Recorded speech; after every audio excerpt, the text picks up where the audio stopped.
Bueno, la verdad es que después de este reportaje de Carlos Pinto y los antecedentes tan claros, ha pasado más de un año de esta situación y al parecer cada vez, está más claro que este crimen fue preparado, que este crimen fue, ¿no es cierto?, planificado y varios días antes por esta pareja, por esta polola, por esta joven de 15 años y este asesino de 23 años. Estamos en contacto con la madre, estamos con Beatriz Olea. Beatriz, ¿cómo está? Bueno, no es fácil recordar todo esto, ver, es bien impactante el reportaje de Carlos y bueno, estamos a días de que empiece el juicio oral. Me imagino, Beatriz, que usted lo que más hoy día quiere es justicia, ¿no? Ha hecho una lucha incansable por conocer la verdad. Hola, buen día a todos. Nosotros aquí hemos hecho, si bien tú lo dijiste, una lucha incansable para obtener justicia y obtener una ley de responsabilidad penal, que se reforme la ley de responsabilidad penal que hoy día tenemos los menores, porque la menor hoy día no va a tener una pena mayor a 5 años.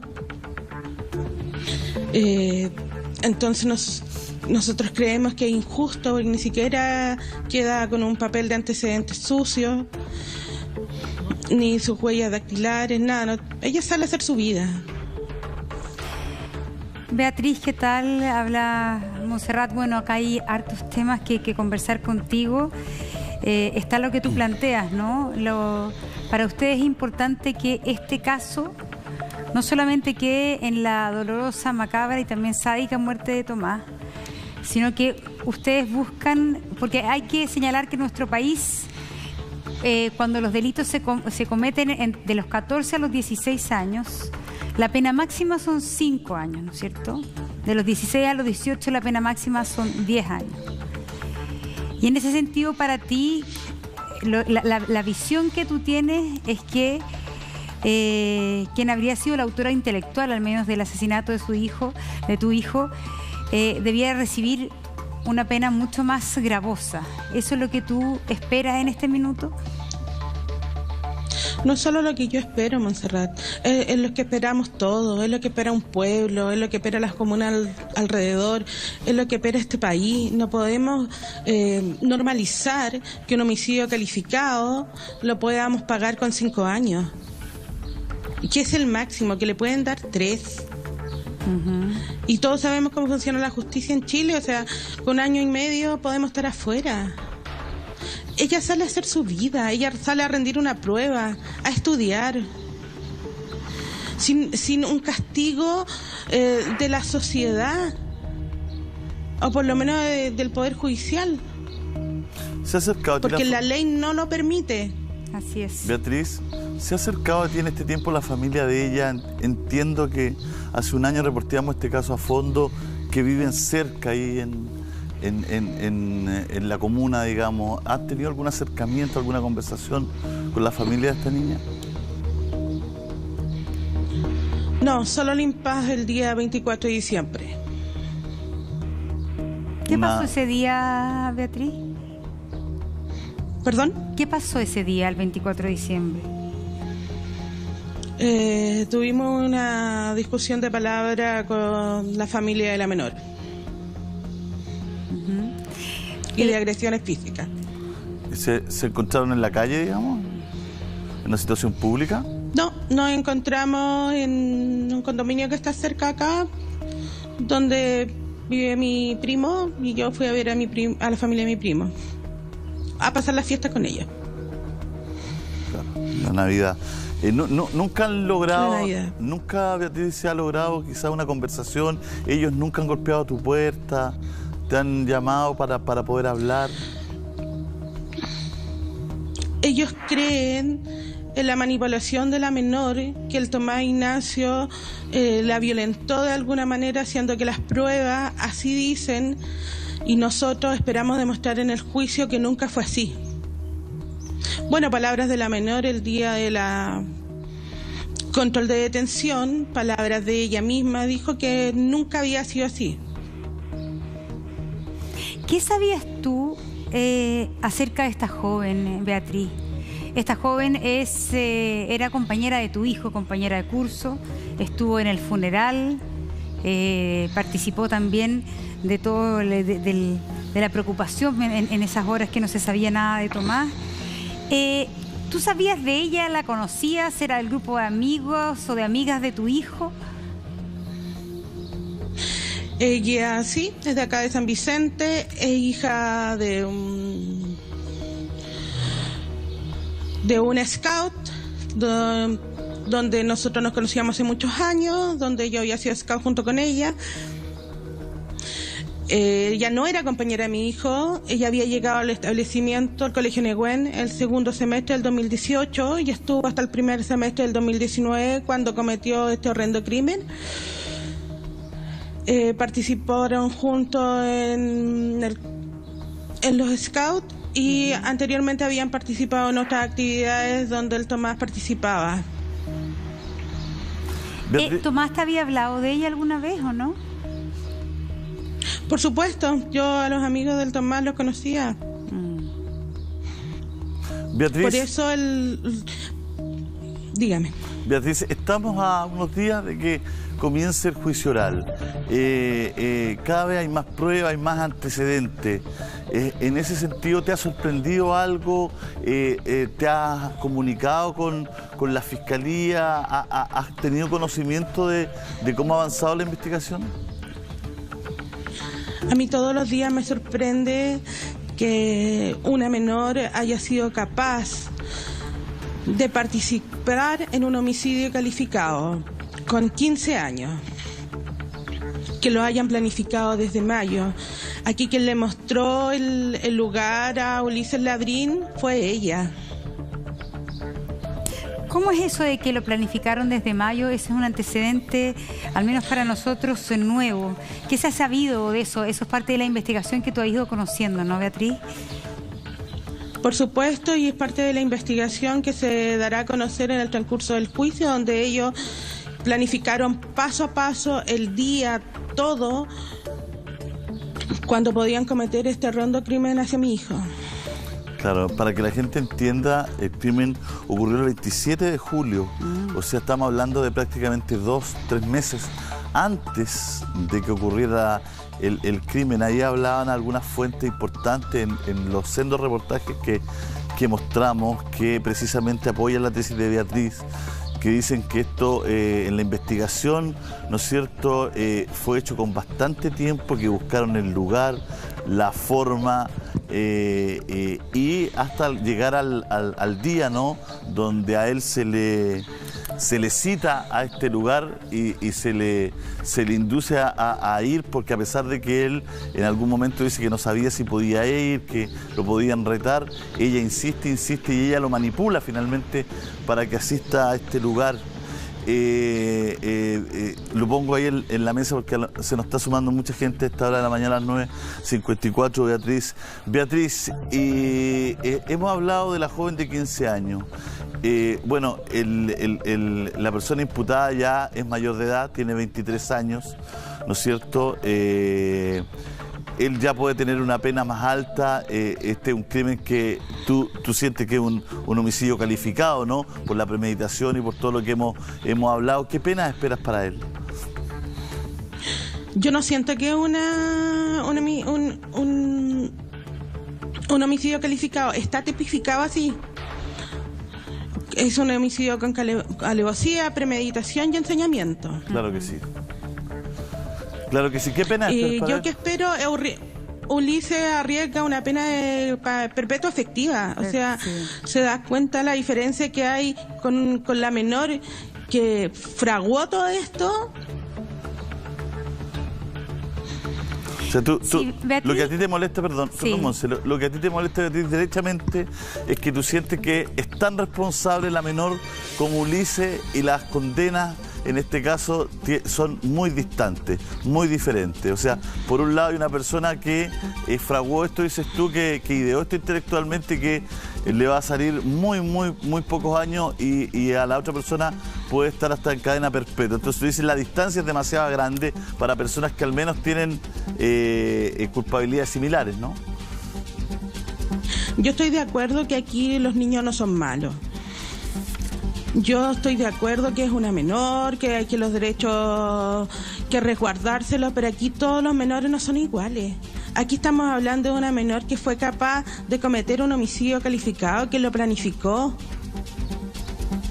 Una menor que todos índices, por todos los reportajes que han dado ustedes mismos en la televisión, ella tiene signos psicopáticos tremendos. Claro, sí, que justamente te iba a preguntar, Beatriz, ¿qué se sabe del informe psicológico de esta joven? Porque me imagino que eso va a ser fundamental dentro del juicio que empieza en 2 semanas más. ¿Cuál es un poco el perfil que puede tener esta joven que, según la versión que tú tienes, habría planificado 2 a 3 meses antes el asesinato y habría estado ahí mientras ocurrió este asesinato de un nivel de crueldad que la verdad que a nosotros nos cuesta, y me imagino que a ti más todavía nos cuesta imaginarlo? Estamos en pantalla también junto a Mauricio Valdivia, él es psicólogo especialista en estos temas. Estamos junto a Luis Ugalde, también nuestro compañero que ha investigado mucho también acerca del caso de Tomás, junto a Pancho Sanfurgo, también nuestro compañero de trabajo. Y estamos también junto a Sergio Torres, ex comisario de la PDI. Y yo le preguntaba a Beatriz, me gustaría, Beatriz, que pudiésemos justamente contestar esa pregunta para luego completarlo con Mauricio Valdivia. ¿Qué has conocido tú respecto a los peritajes psicológicos y psiquiátricos de la joven? Con respecto a los peritajes psicológicos de la menor, yo creo que se va a conocer en el transcurso del juicio porque personalmente no sé nada. Mauricio, ¿qué tal? Buenos días. Yo creo que aquí has estado escuchando la conversación y la verdad es que yo creo que a todos nosotros nos llama tanto la atención todas las características, el sadismo de este caso y el hecho que la involucrada tenga 15 años y la demanda de Beatriz Olea de que ella sea, esta joven de 15 años, sea imputable con una pena mayor. ¿Qué piensas tú respecto a esta, la responsabilidad penal adolescente, a la responsabilidad que tiene esta joven y que debiera, el fondo, qué debiera pasar con la legislación respecto a esta responsabilidad? Bien, Monse, buenos días, muchas gracias. Bien, la verdad que mi opinión va a ser algo impopular, va a ser a lo menos poco popular. Aun cuando tenemos que reconocer que aquí estamos frente a una situación altamente sádica, o sea, maquiavélica, como se produjo el hecho, pero en general tenemos que reconocer que la gente dice cómo un niño a los 12 años no va a poder justamente saber diferenciar lo que está bien y lo que está mal. En este caso tiene 15 años, ¿cómo no va a poder diferenciar el bien y el mal? La verdad que esa capacidad se logra tempranamente en la vida. Los niños pequeños saben diferenciar el bien y el mal. Un niño pequeño cuando va al jardín infantil sabe justamente cuando está cometiendo alguna situación que es inadecuada y se ríe. Y se ríe, justamente ahí tenemos la comprobación que cognitivamente los niños tempranamente saben justamente diferenciar el bien y el mal. Entonces cuando la gente reclama y dice, ¿cómo a los 12 años no va a poder? Claro que sí, a los 12 años puede, a los 15 años puede. A los 2, a los 4, a los 5 años hay ocasiones en que sí. Cuando el niño justamente hace alguna maldad y frente a esa maldad se ríe, quiere decir que su capacidad cognitiva le permite diferenciar que está haciendo algo malo, partiendo por eso. Luego tenemos que considerar lo que es la madurez emocional. Y es ahí justamente donde mi opinión va a ser poco popular, yo decía. ¿Y por qué poco popular? Porque si vemos la realidad internacional incluso no solamente considera los 14, los 16 años como elemento límite, sino que entre los 18 y los 24 años también se le asigna un grado menos a cualquier delito que se cometa a nivel internacional, principalmente en los países europeos. ¿Qué se logra con eso? Claro, en cierta medida es impopular para lo que quiere justamente la sociedad. La sociedad quiere aplicar un castigo. Farrington, uno de los autores más importantes a nivel internacional en criminología, plantea los 18 años única y exclusivamente marcan el punto en que la sociedad puede o estaría autorizada para aplicar un castigo. Pero ¿Cuándo podemos pensar en que la gente puede cambiar? Justamente hasta que logra lo que se denomina la madurez emocional. Mauricio. Entonces, esta inmadurez emocional que no estaría presente a los 12, no estaría presente a los 8, no estaría presente a los 16 y en algunas ocasiones no está presente ni siquiera a los 18 años, pudiera lograrse tardíamente hasta los 24. Entonces, ¿qué nos ha enseñado hoy día la evidencia empírica? ¿Qué nos enseña entonces el análisis de grandes grupos poblacionales que cometen delitos a esas edades? Es que si les damos una posibilidad, les bajamos en cierta medida en algo la sanción penal y buscamos una resolución que no sea necesariamente penal, vamos a obtener algo que en nuestro país nos llama muchas veces la atención: disminuir la posibilidad de reincidencia. Yo entiendo perfectamente aquí a la mamá de Tomás. Ella está en todo su derecho de pedir justicia, pedir que se aplique la máxima cantidad de pena o posiblemente pedir que se le seque en la cárcel. Pero desde las políticas públicas no podemos considerar eso. ¿Y por qué no lo podemos considerar? Porque a los 14, a los 15 años hay algo que involucra esta incapacidad de poder tomar decisiones de manera madura desde el punto de vista emocional. Claro, Mauricio, vuelvo a insistir. Mauricio, perdón, pero hay una diferencia en un actuar de una persona, ¿no es cierto?, impulsivamente, ¿no es cierto?, que una niña a los 15 años impulsivamente, ¿no es cierto?, haga algo, o un joven. Pero otra cosa es planificar algo 2 meses, 3 meses. O sea, tú estás hablando que no hay madurez, que casi no hay un discernimiento normal, pero alguien que opera y que planifica un crimen en 2 meses y de esta magnitud. No estamos hablando sobre, yo siento, de lo que tú estás hablando, que es una generalidad. Entonces, el punto es cómo detectamos estas particularidades. Porque los criminales en serie, los asesinos en serie, los depredadores sexuales en serie, lo vimos en el caso de Ámbar, ¿no es cierto? Ya tenía bastante edad, ¿no es cierto? Son seres que son especiales. No entran en... Yo entiendo tu postura y tu posición y tu ponencia ante personas que pueden actuar de una manera impulsiva o cometer algún crimen en una situación especial y única. Pero ¿qué pasa con estas personas, con este ser humano, ¿no es cierto?, de este comportamiento tan cuestionable?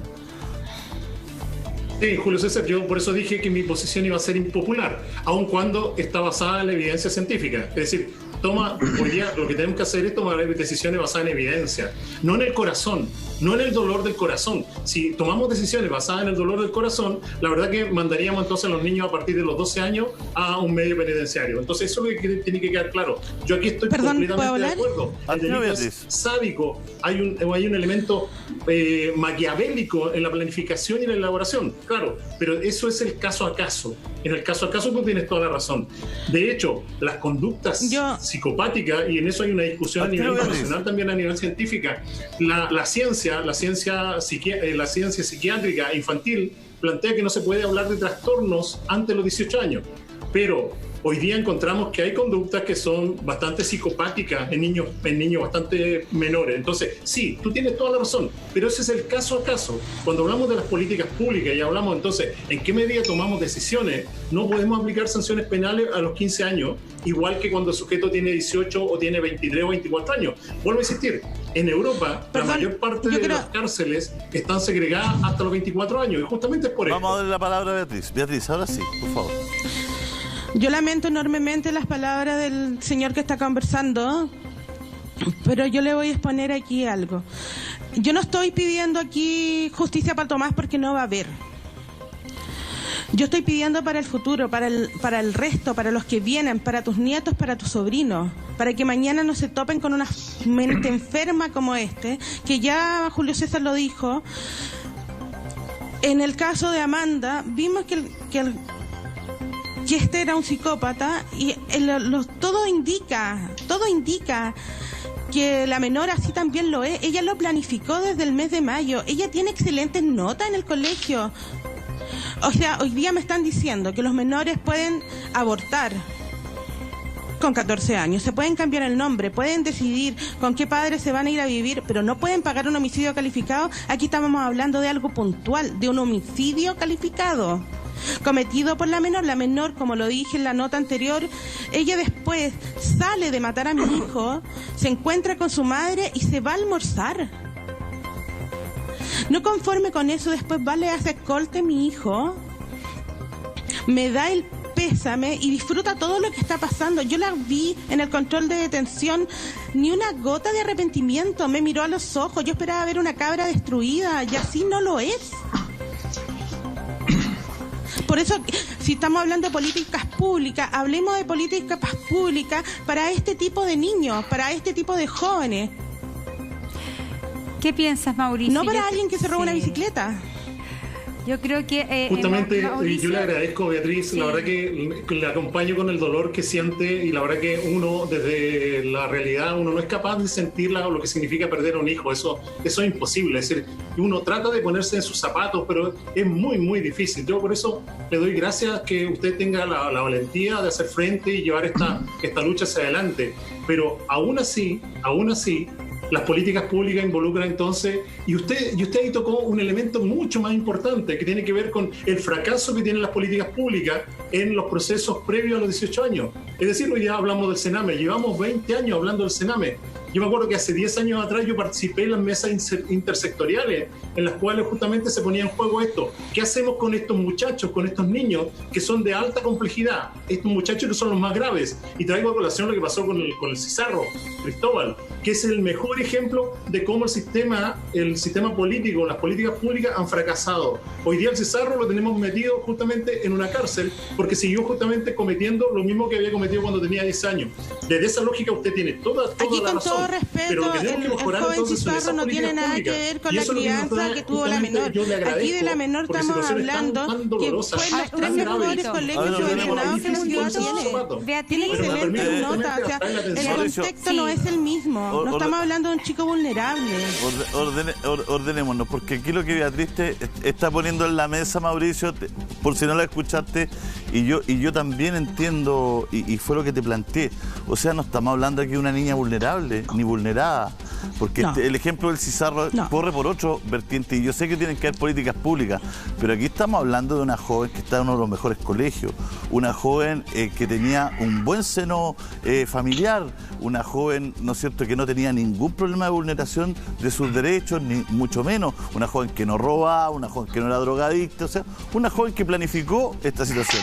Entonces, ese es el punto que yo toco contigo, Mauricio, y que entiendo, interpreto a Beatriz. O sea, estamos hablando de casos y casos. O sea, está bien que haya una política pública para los menores, pero también, ¿no es cierto?, quizás tenemos que ver y diferenciar algunas personas, algunos seres humanos que podrían generar una catástrofe en nuestra sociedad. Y te hablo de varias personas. Ahí está, Julio.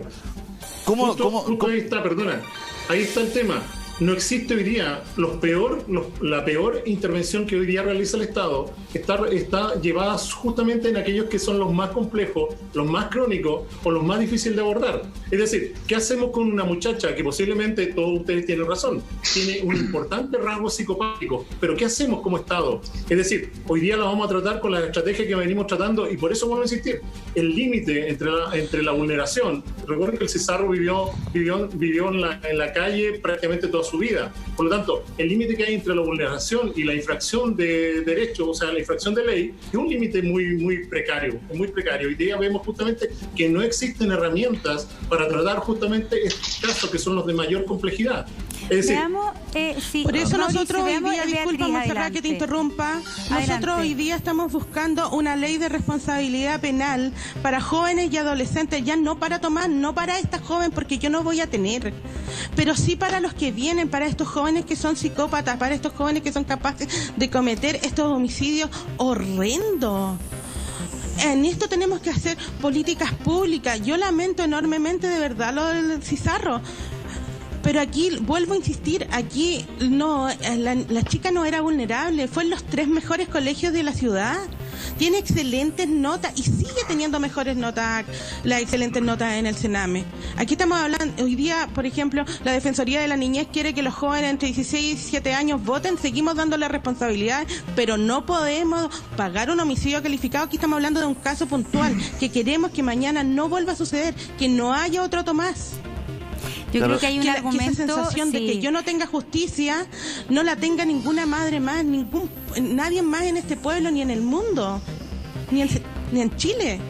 Mauricio, yo creo que ahí hay un argumento que es bien impresionante de Beatriz y bien sólido. Es decir, de alguna manera estamos haciendo que los niños, y en este caso los jóvenes, cada vez más sean sujetos de derecho. Y eso tiene un montón de... pero también estamos viendo que los jóvenes de hoy son muy protagonistas de muchas cosas.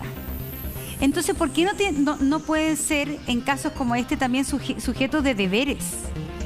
Y yo creo que el tema que tú señalas, Mauricio, que nuestro sistema no tiene dónde rehabilitar realmente a estos jóvenes, ese no es el argumento para que no exista un castigo mayor por ejemplo, para que no exista por lo menos la discusión de eso. El Sename tenemos que arreglarlo, pero hoy día la responsabilidad penal adolescente está en cuestión por un montón de aspectos, por el caso de Tomás y Beatriz. También, pero también esto se está discutiendo por el caso mismo de la delincuencia. Hoy día hay muchos jóvenes que son utilizados o que se refugian justamente en la baja penalidad que tienen y son quienes justamente encabezan, son la primera línea de las bandas delictuales. Son los soldados. Entonces, de alguna manera, como sociedad, nos estamos enfrentando a una adolescencia o juventud distinta de la que contempla tanto nuestro Código Penal como nuestro sistema de rehabilitación. Entonces, claro, acá hay un clamor popular que yo creo que va más allá del corazón. Va más allá del corazón de una madre como Beatriz. Va, de alguna manera, es un clamor popular que tiene que ver con el aumento de la delincuencia, con el involucramiento de los jóvenes en asaltos súper violentos. Entonces, es un tema en el conjunto. Y que no está la petición solo en caliente o apasionadamente por ser víctima, sino que también te apuesta a la discusión, Mauricio. Nosotros aquí tenemos más de 50.000 firmas que hemos reunido, Beatriz, para que nosotros tengamos una ley de responsabilidad penal según la gravedad de sus delitos. Yo vuelvo a insistir, según la gravedad de sus delitos, no para alguien que hurtó una bicicleta. Escuchemos. Por algo tenemos más de 50.000 firmes. Escuchemos a Mauricio. Mauricio, quería decir algo. Sí, Julio, la verdad que yo tengo conciencia y asumo que es mi responsabilidad. Yo no puedo hablar de una cosa diferente desde la lógica científica. Es decir, hoy día la evidencia científica nos dice que en la medida que aplicamos más prisión, que aplicamos más sanción, que aumentamos las penas, lo único que vamos a obtener es mayor reincidencia.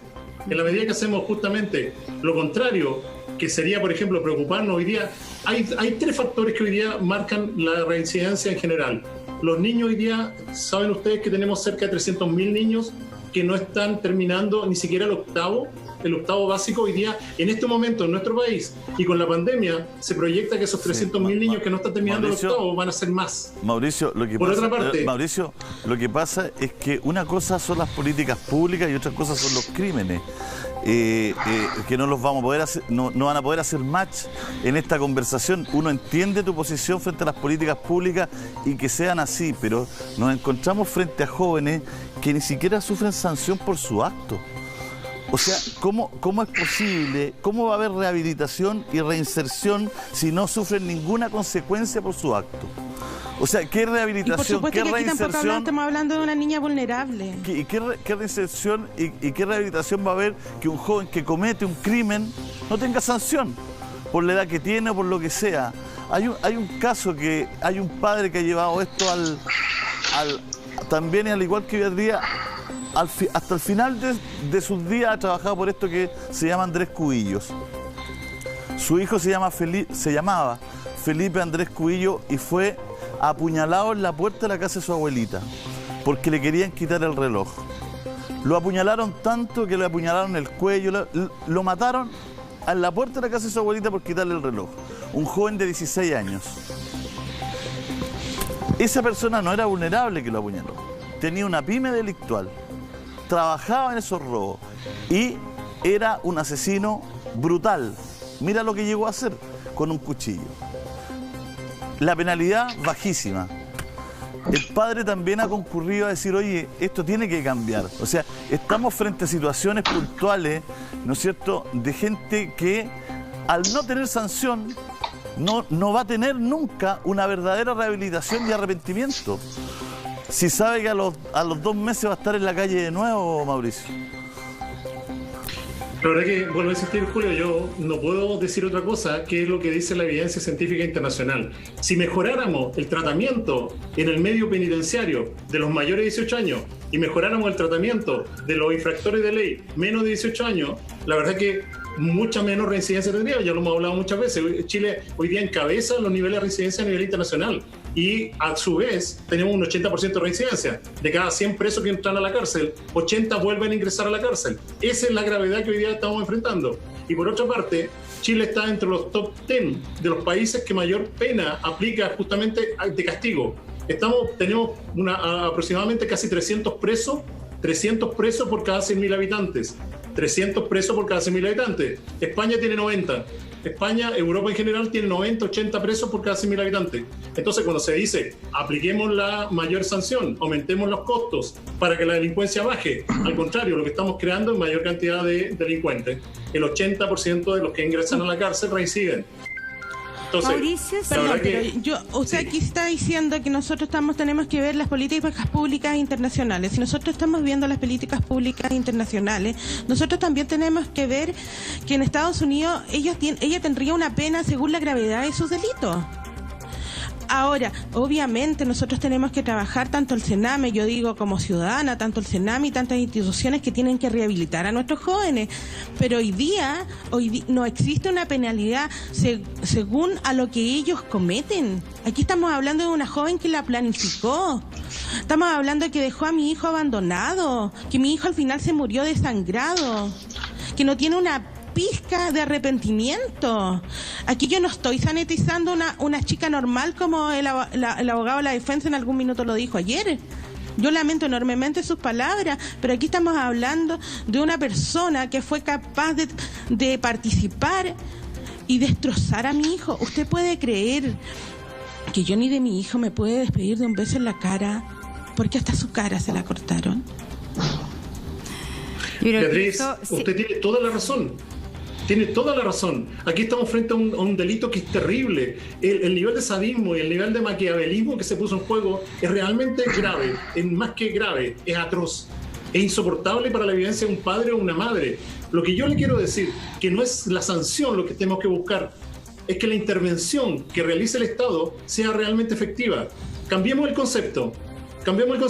No es una sanción penal, sino que es una intervención terapéutica que permita que esa niña cuando salga, porque ya, apliquémosle 10 años, apliquémosle 15 años, pero lo que tenemos que buscar es que cuando cumpla los 15 o los 20 años, salga diferente a como entró. Entonces, eso es lo que está faltando. Pero por supuesto, si nosotros hoy día estamos buscando una ley de responsabilidad penal justamente para estos casos, señor, para que haya rehabilitación. O sea, yo estoy de acuerdo yo estoy súper de acuerdo que el psicópata con el violador no tienen reinserción social, pero justamente para otros jóvenes que cometen otro tipo de delitos no tenemos políticas públicas para rehabilitarlo. Entonces hoy día nosotros tenemos que hacer una reforma. Por eso yo llamo a nuestros diputados, a nuestros senadores y a nuestros futuros constituyentes a que veamos qué pasa con estos casos, rehabilitémoslos de alguna manera, pero hoy día no tenemos. Hoy día 5 años son irrisorios. Si es que les damos 5 años, tengamos los 10 pero bajo un tratamiento. Sí. A ver, no podemos tratarlo aquí en la sociedad. Mauricio, un segundito, porque tenemos poco tiempo. ¿Podría ser incluso inimputable esta joven? Porque si es imputable, tiene como máximo 5 años de un régimen de internación en el Sename. Eso es lo que establece nuestro Código Penal. En el caso de que sus informes psiquiátricos dieran algún tipo de diagnóstico, como psicopatía o, no sé, quizás esquizofrenia, no sé exactamente qué es lo que hace imputable, no me acuerdo del término, pero ¿podría ser que ella incluso fuese declarada inimputable?